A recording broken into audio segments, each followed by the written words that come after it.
John of Gaunt was one of the most powerful men in Europe. A prince of England, Duke of Lancaster, son of Edward III, he commanded vast estates, immense wealth, and an influence that stretched well beyond his homeland. Yet despite all the trappings of status, his name is often remembered today not only for politics and wars, but for love. In the 1370s, John began a relationship with Katherine Swynford, a woman who was far beneath him in rank, a lady-in-waiting and the widow of a modest knight. Their affair produced children outside of marriage, the Beauforts, whose position at court would become the subject of gossip, anger, and eventually a papal ruling. For years, their love was a scandal, whispered about in Parliament and condemned by chroniclers. But in a dramatic turn, John married Katherine later in life, and their children were legitimized, with one important restriction. Generations later, the Tudors would sit on the throne as direct descendants of this once illicit union. It's a story of passion and politics colliding with consequences that reached far beyond the private lives of John of Gaunt and Katherine Swynford.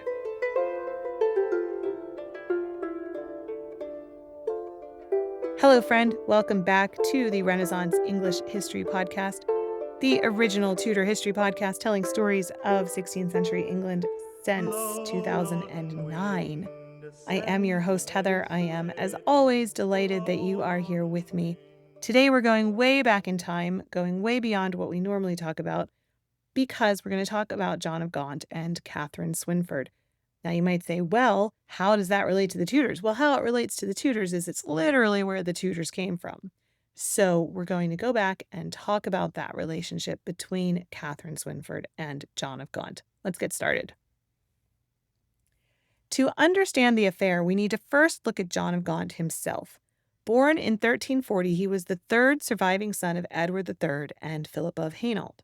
The name Gaunt comes from his birthplace, Ghent, in modern Belgium.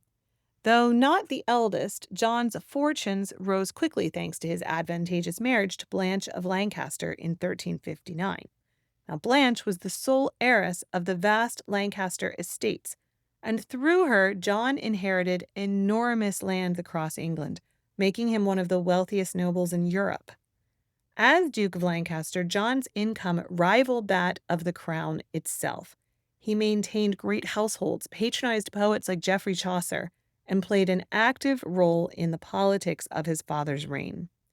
When Edward III's health declined and the Black Prince, John's elder brother and heir to the throne, died in 1376, John of Gaunt stepped into a central role in government.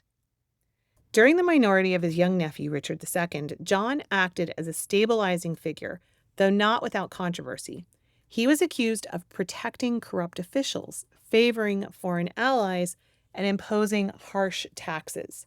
His immense wealth and perceived arrogance made him an easy target for public anger, and he became one of the most divisive figures of late 14th century England. Yet, despite his power and political importance, John's personal life, and especially his connection to Katherine Swynford, would come to overshadow his reputation.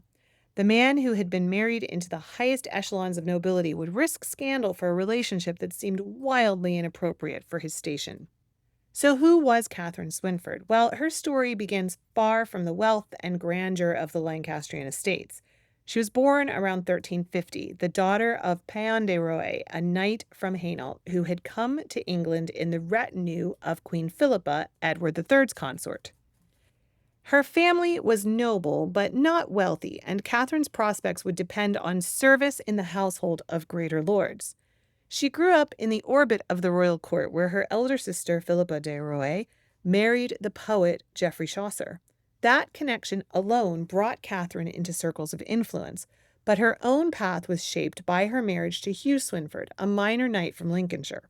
The couple settled at Kettlethorpe, a modest estate that was frequently in financial difficulty. Hugh was often away on campaign, leaving Katherine to manage the household.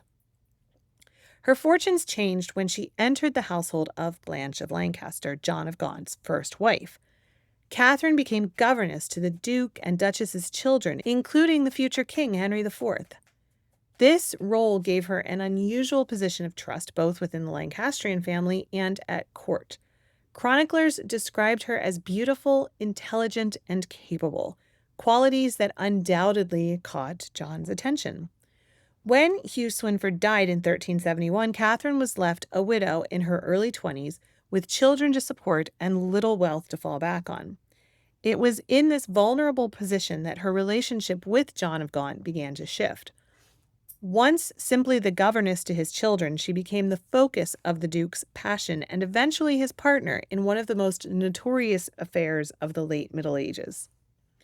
For Catherine, the leap from the respectability of a knight's widow to the intimate companion of one of Europe's most powerful men was extraordinary.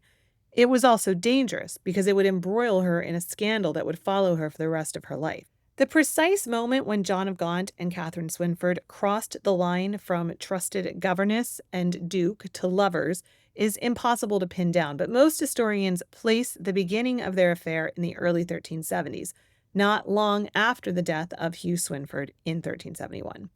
Catherine was a widow, she had limited means, and John was a man whose grief for his first wife, Blanche of Lancaster, left him vulnerable. Blanche had died in 1368, and by all accounts, their marriage had been affectionate.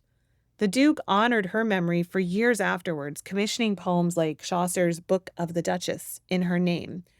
Yet, in the void she left behind, his bond with Catherine deepened. By the mid-1370s, Catherine wasn't just the governess of John's children. She was his companion. The relationship was not kept entirely in the shadows.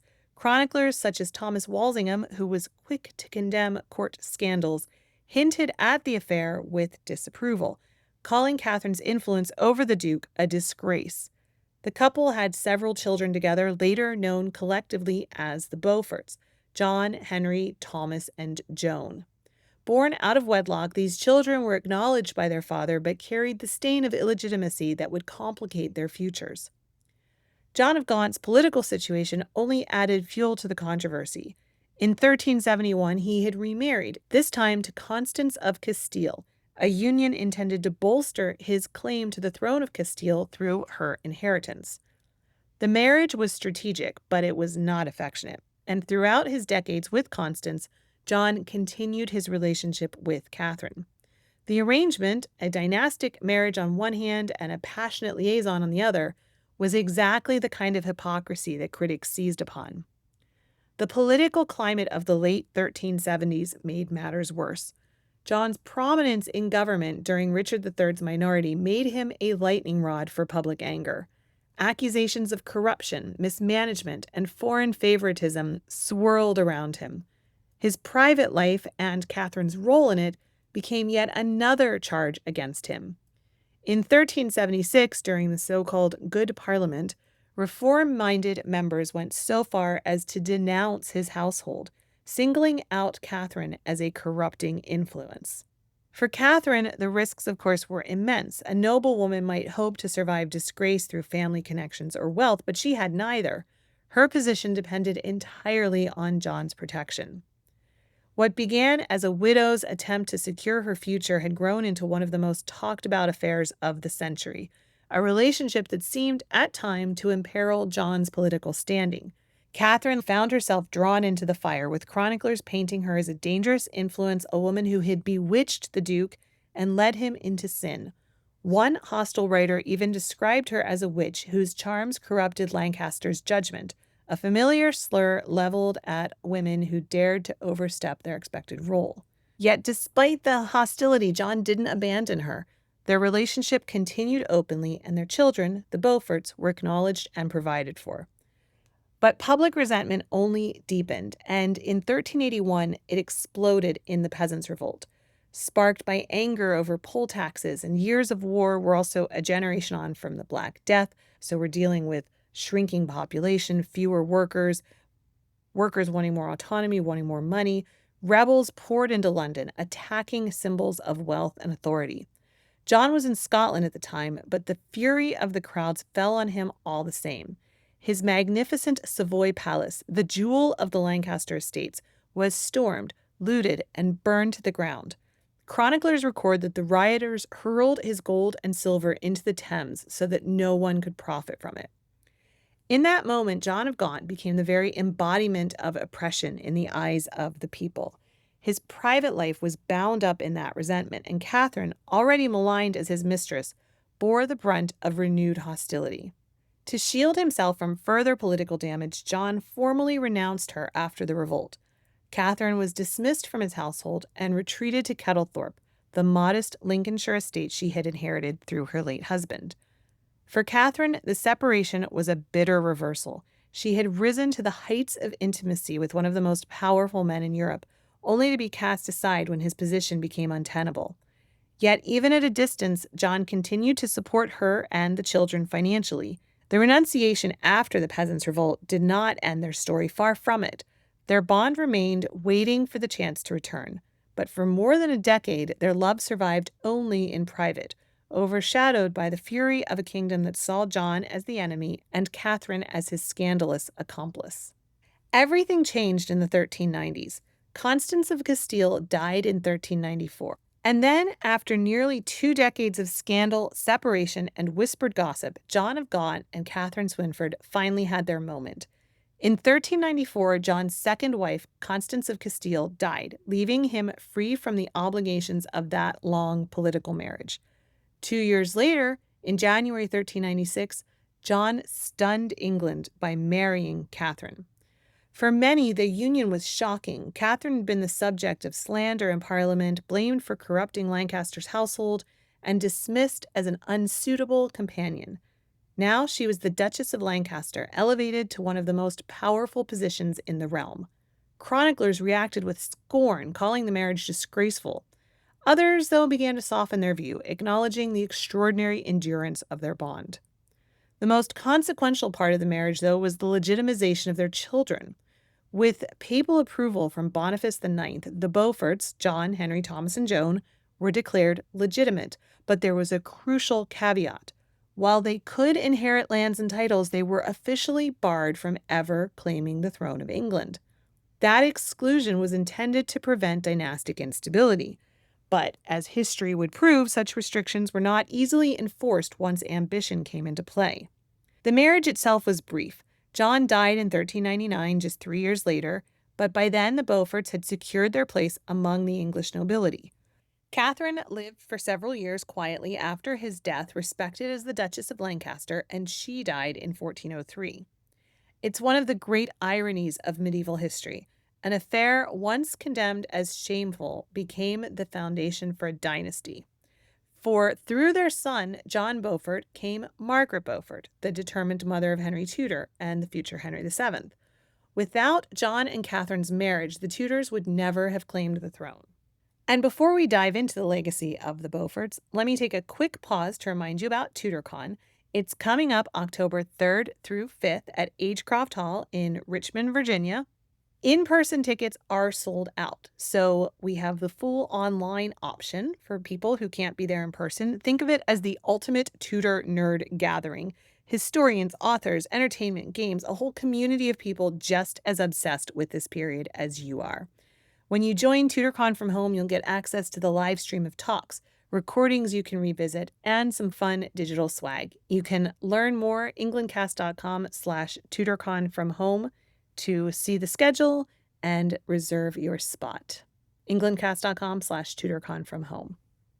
The true significance of John of Gaunt and Katherine Swynford's relationship lies not only in their marriage, but in the generations that followed. Their children, once dismissed as illegitimate, became central figures in the shifting dynastic politics of the 15th century. The Beaufort line began with John, Henry, Thomas, and Joan, each of whom forged powerful alliances. Henry Beaufort became a cardinal and one of the most influential churchmen of the age. Thomas Beaufort rose to the Duke of Exeter and was a key commander during the 100 Years' War. Their sister Joan married into the Neville family, tying the Beauforts to the rising northern magnates who would later play decisive roles in the Wars of the Roses. But it was through John, the eldest, that their legacy most profoundly shaped England. His granddaughter, Margaret Beaufort, inherited the Lancaster bloodline at a time when rival claims to the throne were tearing the country apart. Against all odds, She was able to position her son, Henry Tudor, as the Lancastrian claimant. When Henry defeated Richard III at Bosworth in 1485, he became Henry VII, the first Tudor monarch. In that moment, the love affair of John of Gaunt and Katherine Swynford became part of the origin story of a dynasty that would rule England for more than a century. Of course, the irony was striking. The papal bull that had legitimized the Beauforts had explicitly barred them from the succession. But history rarely obeys tidy legal rulings. Margaret Beaufort's ambition, combined with her son's victory, brushed aside those restrictions. By tracing his claim through her, Henry VII tied the Tudor crown to the line of a relationship that had once been condemned as scandalous. The impact of the Beauforts did not end with the Tudors' arrival. Their bloodline continued through the centuries, weaving into the fabric of the English aristocracy. Even today, the Dukes of Beaufort trace their descent from John and Katherine, a reminder of just how far-reaching the consequences of their union became. What began as a love affair between a duke and his children's governess, criticized, condemned, and seemingly destined to be forgotten, instead reshaped English history. Without Katherine Swynford, there's no Margaret Beaufort, and without Margaret, there's no Tudor dynasty. So, the story of John and Katherine is one of the great paradoxes of medieval England. So that just goes to show you, my friend, that private passions can actually alter the fate of kingdoms. So we will leave it there in our discussion of John of Gaunt and Katherine Swynford. There are, of course, lots of books about Katherine Swynford. I enjoyed Alison Weir's book. It's a bit older, but I did like that one. That really kind of dug into her life. If you want to dig into Katherine's life more, I'll put a link in the show notes. Thank you so much for listening, my friend. Thank you for being here. I appreciate the time that we got to spend together. Remember, you can always get in touch with me wherever you're listening to this. You can leave a comment, or you can hop into the Tudor Learning Circle, tudorlearningscircle.com. It's a social network just for Tudor nerds. All right, my friend, I'll be back on the YouTubes regularly. I will be back with a full podcast episode next week. TudorCon is coming up, just over 2 weeks away. englandcast.com/TudorCon from home to get your online ticket. All right, my friend, I will be back soon. Have an amazing week. Bye-bye. Blow, northern wind, ascend who may be sweating. Blow, northern wind, blow, blow, blow. Ich hatte Bord in Bauerbriek, dat solis semlis on Sieg.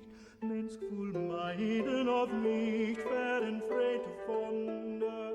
In all this worldliche wonder, Bord blow.